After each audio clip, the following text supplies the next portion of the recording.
Bon, bah, bonjour tout le monde. On est, combien on est aujourd'hui? On est le 4. 5 Non, on est le 5. Oh, dimanche. terrible.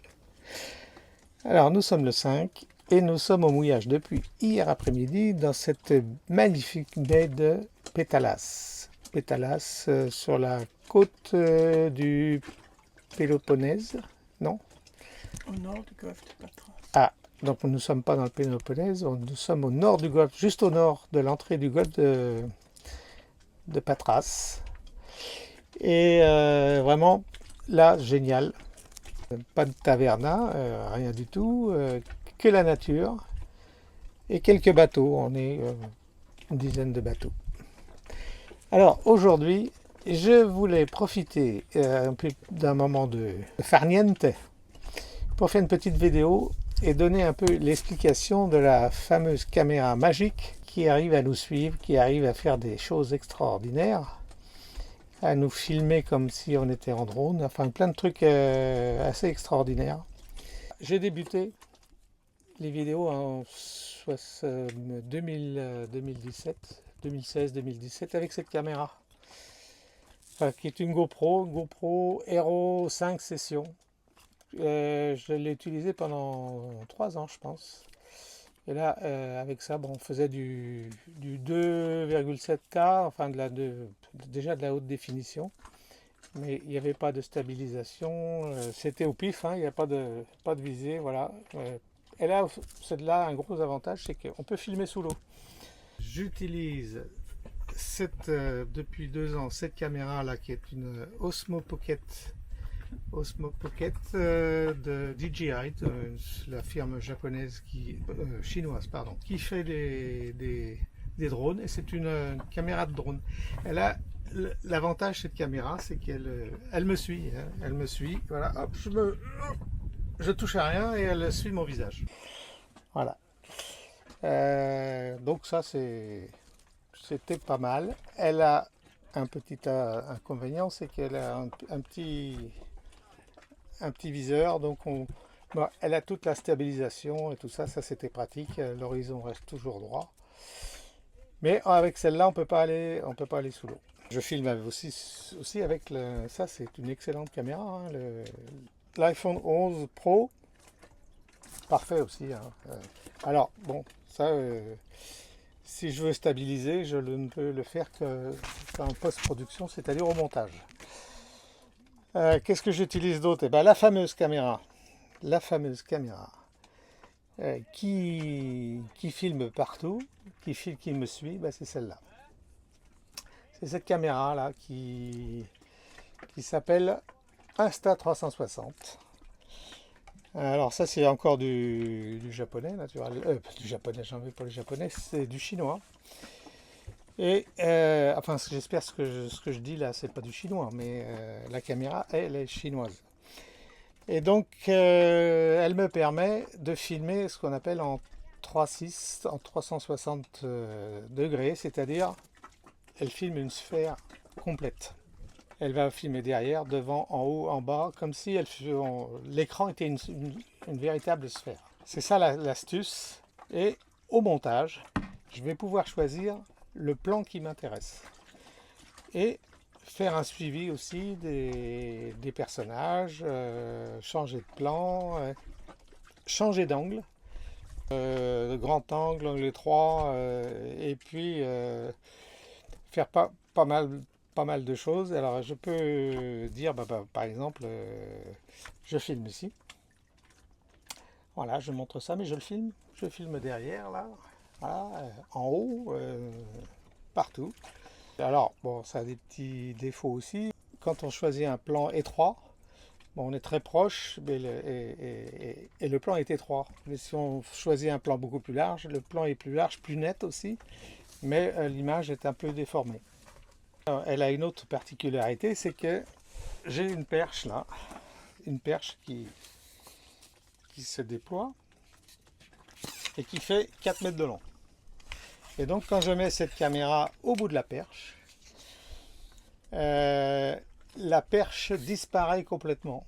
C'est-à-dire qu'elle est complètement occultée et on a l'impression que la caméra vole. si on peut dire. Et donc ce qui me permet de faire des plans du bateau comme si la caméra était à l'extérieur du bateau ou en hauteur. Tout ça c'est dans le logiciel de la caméra. Ça donne des résultats étonnants. Voilà, donc ça c'est la fameuse caméra magique qui me permet de faire des plans assez novateurs, hein, de certaine manière. Par contre, cette caméra, elle a un défaut. Il y a toujours des avantages et des inconvénients. Elle a un défaut, c'est que le son est misérable. Le son est très mauvais. Lorsque j'ai fait mes premiers plans, mes premières vidéos, je n'avais pas le recul pour vérifier le son.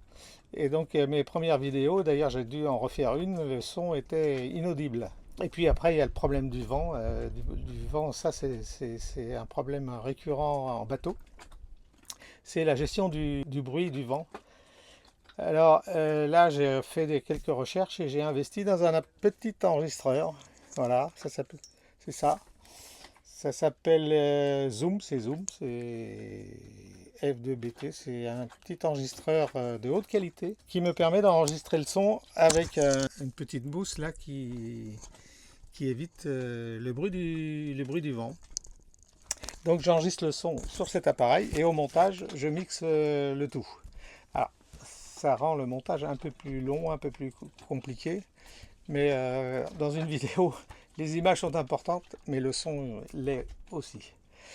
Alors pour gérer tout ça, c'est l'iPad.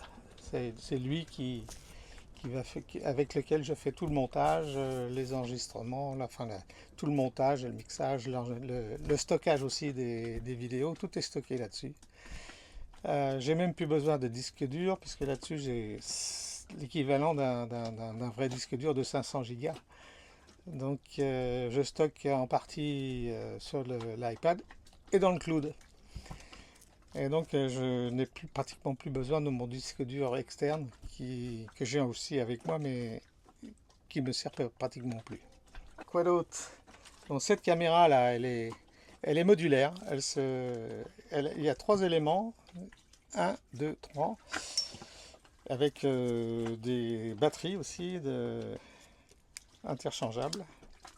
Et puis il y a donc le module 360 et un module d'1 pouce équivalent qui rend la caméra comme une GoPro pratiquement, qui a les qualités à peu près équivalentes à une GoPro mais avec un objectif supérieur. Voilà tout ça. Que dire d'autre? Qu'est-ce qui manque? Ah oui, il manque le drone.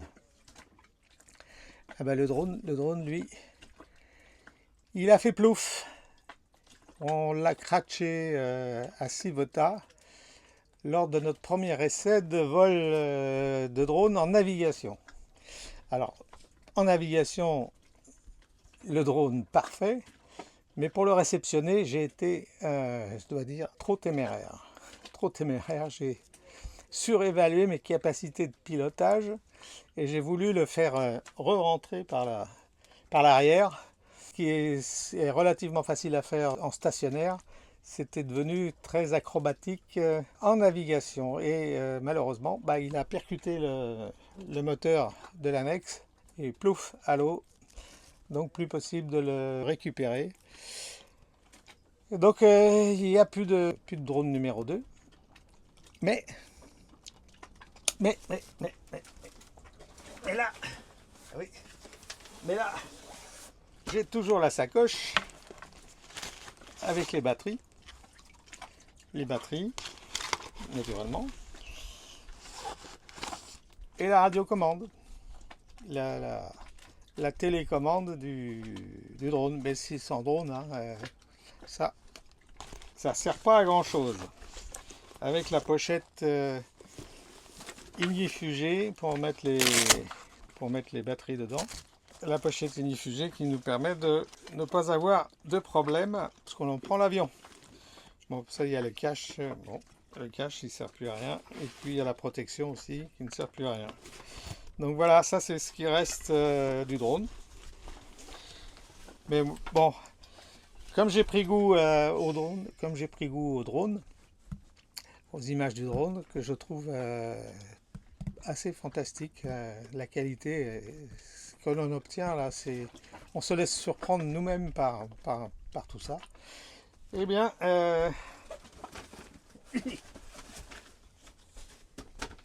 petit paquet qui est arrivé là par Ninou qui nous a rejoint, est passé par Prevezza et il y avait un petit paquet qui nous attendait. Un petit paquet que je n'ai pas encore déballé. Je n'ai pas encore déballé le paquet. Et voilà, c'est ça. C'est le petit drone. Le numéro 3. Ça c'est le numéro 3. Il y a le numéro 1, Mavic Mini 1. Et ça c'est le Mavic Mini 2.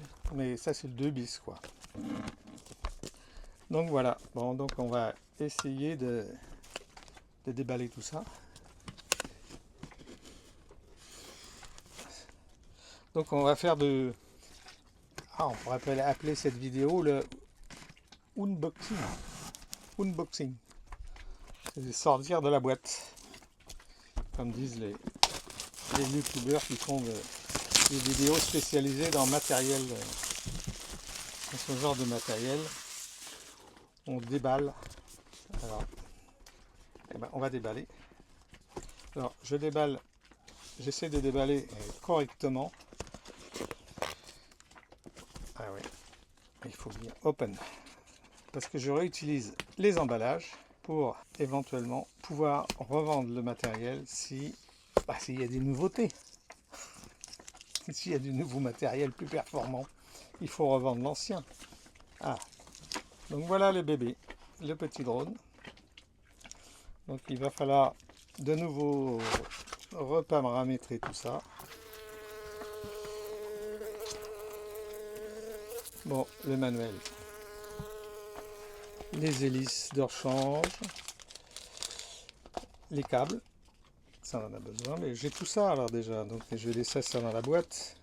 Le petit tournevis pour ajouter, qu'est-ce que c'est ça? Un câble USB-C et la nouvelle télécommande. Donc j'ai 2 télécommandes. Je ne sais pas si ça peut se vendre d'occasion. Une seule télécommande, peut-être. Peut-être que je le ferai. Donc voilà la télécommande. J'ai envie de pas la déballer, de la laisser dans son bon emballage d'origine et de faire fonctionner le drone avec l'ancienne radiocommande. Voilà, je remets tout ça dedans. Les bouquins notices aussi. Ok. Et puis tout ce qui est fil, tout ça c'est en double. Là, ça j'ai dû le mettre à l'envers. Je le mets à l'envers. Voilà, c'est dans l'autre sens. Voilà, donc maintenant je vais me pencher sur, à chaque fois c'est une reprogrammation, enfin c'est une reconfiguration, une immatriculation aussi éventuellement. Donc bien que ces petits drones là font moins de 750 grammes, donc il n'est pas nécessaire d'avoir un permis de pilotage, bien que j'ai suivi des formations pour pouvoir manipuler ces engins-là en toute sécurité pour moi et pour les autres. Parce que il faut savoir que pratiquement en France, on ne peut pratiquement plus faire voler un drone en dehors de la campagne, mais par exemple toute l'Aquitaine, il y a très peu d'endroits où on peut utiliser les drones. Ici en Grèce, il y a des zones aussi limitées. La hauteur, elle est de toute façon limitée à 120 mètres. Et d'une manière générale, il est interdit de survoler les habitations et les personnes et les domaines privés. Bon. Voilà. Donc maintenant, remise en route de tout ce matériel. Ça fait beaucoup de choses à gérer. Hein. Ça fait beaucoup de choses à gérer. Il faut savoir que pour une vidéo d'un quart d'heure, il faut au moins 4 à 8 heures. Suivant la qualité du montage, 4 à 8 heures de travail pour avoir quelque chose de qualité qui tienne à peu près la route, quoi. Il ne suffit pas de faire des shoots. Des shoots, il faut que ça tienne un peu la route. Donc, ce qu'on effectue, ce qu'on appelle en post-production, en montage, c'est beaucoup de travail avec minutie. Moi, je fais ça le soir, la nuit, je dérange personne. Le jour, on vit. On ne peut pas vivre et filmer sa vie. Il faut vivre sa vie. Et puis le soir, quand j'ai un peu de temps, je fais le montage. Donc, je fais ça par plaisir. Voilà tout ce que je pouvais dire sur cette fameuse caméra magique. Parce que beaucoup m'ont posé la question de savoir comment c'était possible. Ouais, c'est la technologie qui permet tout ça.